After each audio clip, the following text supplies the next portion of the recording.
Terça-feira, 28 de março de 2023, na mesa de áudio, Rui Franklin, na central técnica, Zé Robertos.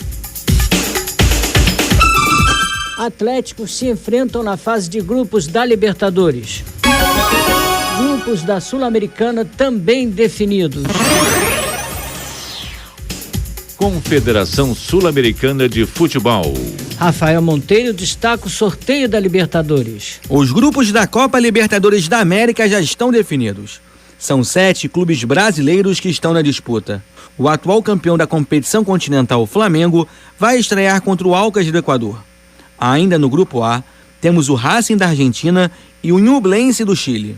No grupo B, o Internacional faz o primeiro jogo contra o Independiente Medellín da Colômbia.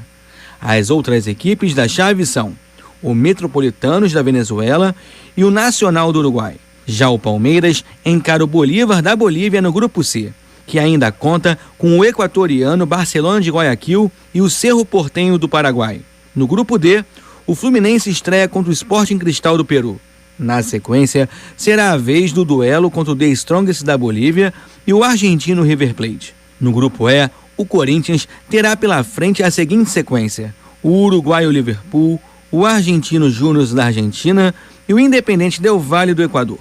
No grupo G, temos 2 brasileiros. O Atlético Mineiro encara o Libertad do Paraguai na estreia e o Atlético Paranaense o Melgar do Peru. A tabela com as datas e horários ainda não foi divulgada pela Conmebol. Da Rádio Nacional, Rafael Monteiro.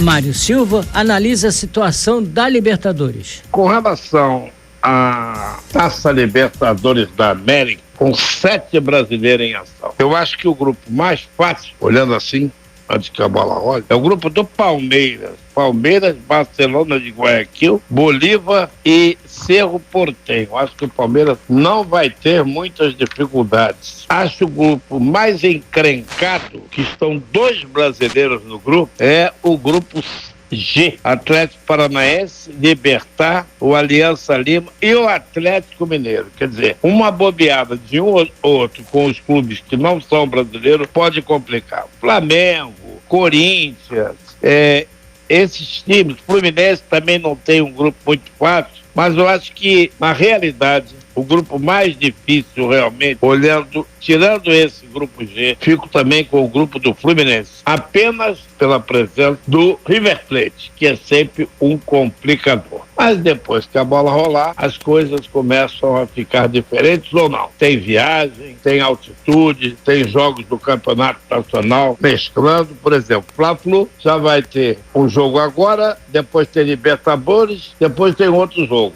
Dia 1º, Libertadores no meio da semana e dia 9, a final da competição Campeonato Carioca. Daí, dificuldades aumentam e as coisas podem complicar.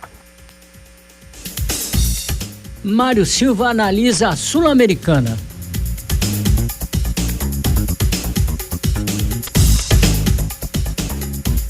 Os 7 brasileiros confirmados na Copa Sul-Americana já têm seus grupos definidos. No grupo A, o Botafogo estreia contra o Magallanes do Chile. Na sequência, encara a Universidade César Vallejo do Peru e a LDU do Equador. No grupo C, o Bragantino encara no primeiro jogo o Tacuary do Paraguai. Depois enfrenta o Oriente Petroleiro da Bolívia e o Estudiantes da Argentina. Já o atual vice-campeão São Paulo inicia a competição duelando contra o Tigre da Argentina. Ainda no grupo D, temos o Puerto Cabello da Venezuela e o colombiano Tolima. No grupo E, o Santos estreia contra o Blooming da Bolívia. Em seguida, terá pela frente o Audax Italiano do Chile e o Newell's Old Boys da Argentina. No grupo F, o América Mineiro terá a seguinte sequência: o Peñarol do Uruguai, o Defensa e Justiça da Argentina e o Milionários da Colômbia. Já no grupo G, o Goiás encara a Universidade da Colômbia, o Gimnasia La Plata da Argentina e o Universitário do Peru. E no grupo H, o Fortaleza estreia contra o Palestino do Peru. Os nordestinos também enfrentam o venezuelano Estudiantes de Mérida e o argentino São Lourenço. A tabela com os horários e datas será divulgada em breve pela Conmebol. Da Rádio Nacional, Rafael Monteiro. Isso, nós ouvimos Rafael Monteiro. Agora o Mário Silva analisa a Sul-Americana. Olha, com relação à Copa Sul-Americana, já há um desequilíbrio maior. Por exemplo, O São Paulo vai pegar o Tolima da Colômbia, o Tigres da Argentina e o Puerto Cabello da Venezuela. Só não se classifica se bobear. O Fortaleza, por exemplo, pega os Estudiantes de Medellín, o Palestino e aí tem o São Lourenço da Argentina. Mas tem 2 fracos e 2 fortes. O Botafogo tem LDU, mas em compensação tem o César Valeu e o Megadanes. Acho que fraco também. Enquanto que o Santos pega o New Old Boys, esse é um time perigoso. Copa do Nordeste. Os semifinalistas da Copa do Nordeste 2023 estão definidos. Neste domingo, 3 equipes confirmaram a vaga na semifinal da competição. Ceará, ABC e Sport carimbaram o passaporte para a próxima fase, assim como Fortaleza, que se classificou no sábado. Sua opinião, Valdir Luiz. Boa tarde, Astrid. Estamos entrando na fase semifinal da Copa do Nordeste e vamos ter 2 jogos importantíssimos. O Sport vai jogar com o ABC. O Sport, que goleou o CRB, vai enfrentar um ABC super motivado na competição. Vem de uma vitória de 3-1 diante do Náutico e, além disso, o ABC está na 3ª fase da Copa do Brasil. E o outro jogo importante da Copa do Nordeste é o clássico cearense, Fortaleza e Ceará. Ceará hoje na Série B do Campeonato Brasileiro. E o Fortaleza que vai disputar a Copa Sul-Americana, além de continuar na Copa do Brasil. Fortaleza goleou o Ferroviário por 4-0 e o Ceará eliminou o Sergipe. São 2 jogos que não dá para apontar um favoritismo. Pelas campanhas e pelo momento e pelos elencos, poderia dar um favoritismo ligeiro para o Sport e um favoritismo para o Fortaleza. Mas em clássico regional tudo pode acontecer. Vivemos a expectativa de 2 grandes jogos e quem sabe poderemos ter uma final aí fantástica envolvendo o futebol pernambucano com o futebol cearense ou o futebol cearense com o futebol do Rio Grande do Norte. O certo é que já tem um clube do Ceará na final da Copa do Nordeste, Astrid. Campeonato Carioca. O comentário é de Mário Silva. Olha, a Taça Rio será decidida pelo Botafogo e pelo Audax. Botafogo, que ontem, sem maiores problemas, passou pela Portuguesa, venceu por 3-1. A importância da Taça Rio, além de ser um troféu, é a questão da Copa do Brasil do ano que vem. Então, essa é a definição. Botafogo ganha e se habilita a Copa do Brasil. Ou o Audax ganha e se habilita a Copa do Brasil. O Botafogo já joga de olho na LDU, que é o seu adversário na Copa Sul-Americana em virtude do sorteio. Com relação ao jogo, Botafogo e Audax, acho que o Botafogo não terá maiores problemas. Só que o Fogão vem oscilando. Me lembro bem que ele deu de 7-1 na Copa do Brasil e na sequência empatou com a Portuguesa, jogando muito mal. Ontem jogou bem, venceu por 3-1. É um time ainda oscilante, isso preocupa e muito a torcida que andou fazendo protestos contra o técnico Luiz Castro. Tá certo? Futebol feminino. É o destaque de Rodrigo Ricardo. O Santuário do Cristo Redentor, no Rio de Janeiro, foi o cenário escolhido para receber nesta quarta-feira a Taça FIFA da Copa do Mundo Feminina, competição que vai ser disputada em julho na Austrália e na Nova Zelândia. A taça está peregrinando pelo planeta. Chega ao Brasil depois de passar por 9 países. O público poderá ver de perto o troféu, mas antes será exibido a nomes ligados ao futebol feminino, como as ex-jogadoras Formiga, Aline Pellegrino e a técnica da seleção brasileira, Pia Sundhage. A sueca assumiu o cargo de treinadora do Brasil em julho de 2019 e vem dando oportunidades a novas jogadoras. mas deve contar com a experiente Marta em sua 6ª Copa do Mundo. Vamos para a Copa do Mundo, com várias jogadoras que nunca jogaram uma Copa do Mundo antes. Então vocês podem imaginar que na próxima vez que elas forem para a Copa do Mundo ou para as Olimpíadas, elas vão ter mais experiência. Então sim, nós ainda estamos em 9º no ranking. É algo que me deixa triste um pouco, porque isso tem muito a ver com a forma como as mulheres estão jogando em geral. Todo mundo está melhorando. A melhor participação do Brasil em Copas Femininas de Futebol foi em 2007, quando foi vice-campeã. A taça da Copa também vai ao Palácio da Cidade do Rio, na quinta-feira, quando vai ser recebida numa cerimônia com a presença do prefeito Eduardo Paes, do presidente da CBF Edinaldo Rodrigues e da ministra do Esporte Ana Moser. Da Rádio Nacional, Rodrigo Ricardo. Copa Verde. Cuiabá do Mato Grosso e Remo do Pará venceram as partidas de ida na semifinal da Copa Verde no domingo e estão em vantagem para avançar à final da competição. Os confrontos da volta acontecem nesta quarta-feira e, em caso de igualdade no placar agregado, os times decidem a vaga nos pênaltis. Sua opinião, Valdir Luiz. Estamos chegando na fase semifinal da Copa Verde, uma competição que credencia o campeão para entrar na fase aguda da Copa do Brasil do ano de 2024. Remo e Paysandu, o famoso Repá, que é disputado lá no futebol paraense, fazem o segundo jogo da Copa Verde, sendo que no primeiro jogo o Remo venceu por 1-0.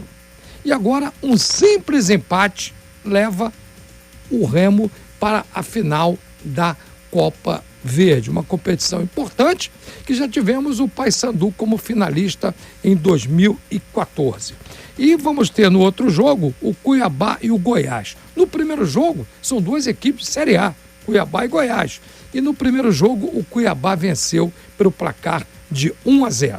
São dois jogos amanhã importantíssimos. Não dá para apontar um favorito. Claro que no clássico paraense, a ligeira vantagem do Remo, que joga até por um empate, pode ser um fator importante. Mas clássico regional, tudo pode acontecer. E no outro jogo, o favoritismo passa a ser do Cuiabá. Mas o Goiás tem um bom time e tem tudo para chegar à final da Copa Verde. Vamos aguardar. Vemos a expectativa de dois grandes jogos nessa Copa Verde, na sua fase semifinal. Street.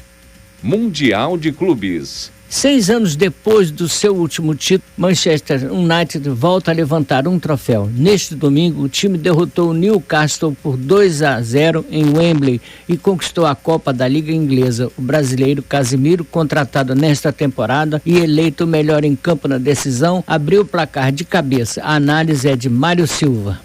Bom, a questão envolvendo o Mundial de 2025, todo mundo está de olho. Flamengo e o Palmeiras, que estão garantidos nesse novo Mundial, felizes que nem pinto no lixo, porque a grana vai ser alta. A mudança de alguns detalhes envolvendo outro Mundial, aquele que acontece todo ano, tentam melhorar o rendimento do ponto de vista de jogos mais atrativos. O problema maior é a questão do calendário, que tenta que mude algumas coisas envolvendo determinados calendários. Por exemplo, o principal deles é que o calendário europeu, que é o ponto forte do futebol clubístico, começa na metade do ano e acaba na outra metade em virtude do inverno. E o nosso calendário, o calendário argentino e por aí vai, é anual. Então, cada vez que você aumenta o número de competições, você aperta mais o calendário sul-americano e o que nos diz respeito, o calendário brasileiro. Isso, dependendo do que ficar decidido, vai fazer com que cada vez mais os campeonatos estaduais corram risco de terminarem, porque cada vez mais falta tempo para cumprir o calendário mundial, vamos dizer assim, porque os clubes querem participar, que o faturamento é alto, mas acontece que falta tempo para tanto show. Vamos ver o que a dona FIFA vai decidir juntamente com a Associação dos Clubes Europeus, que nesse mistério são os que realmente mandam no pedaço. Momento Estádio.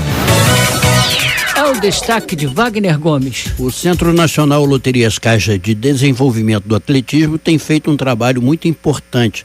Além de treinamento contínuo, organiza competições e períodos de camping.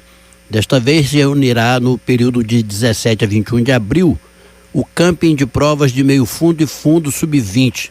O trabalho reunirá atletas e técnicos, com o intuito de capacitar e aprimorar o conhecimento nas provas de 800 metros, 1.500, 3.000, 5.000 e 3.000 metros com obstáculos.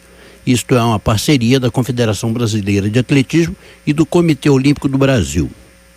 De 20 a 22 de abril acontecerá a etapa do World Series de Natação Paralímpica de Minneapolis, nos Estados Unidos. Foram convocados 7 nadadores, com destaque para Carol Santiago, da classe S12 Baixa Visão, e Wendel Bellarmino, da classe S11, nadadores cegos, ambos campeões paralímpicos. Da Rádio Nacional do Rio de Janeiro, Wagner Gomes. Comitê Olímpico do Brasil. O presidente do Comitê Olímpico do Brasil, Paulo Vanderlei Teixeira, foi eleito por unanimidade como segundo vice-presidente da ODESUR, Comitê Executivo da Organização Desportiva Sul-Americana, para o período de 2023 a 2027. A eleição foi realizada durante a Assembleia Geral no último fim de semana. Levantamento de peso. Competindo na categoria masculino dos 61 quilos do Campeonato Pan-Americano de Levantamento de Peso, o brasileiro Thiago Félix conquistou a medalha de bronze do arranco no primeiro dia de competição. O torneio vai até o próximo sábado na cidade de Bariloche, na Argentina.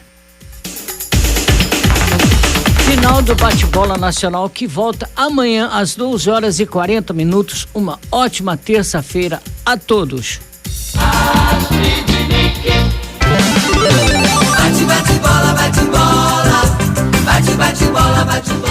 Bate-bola nacional.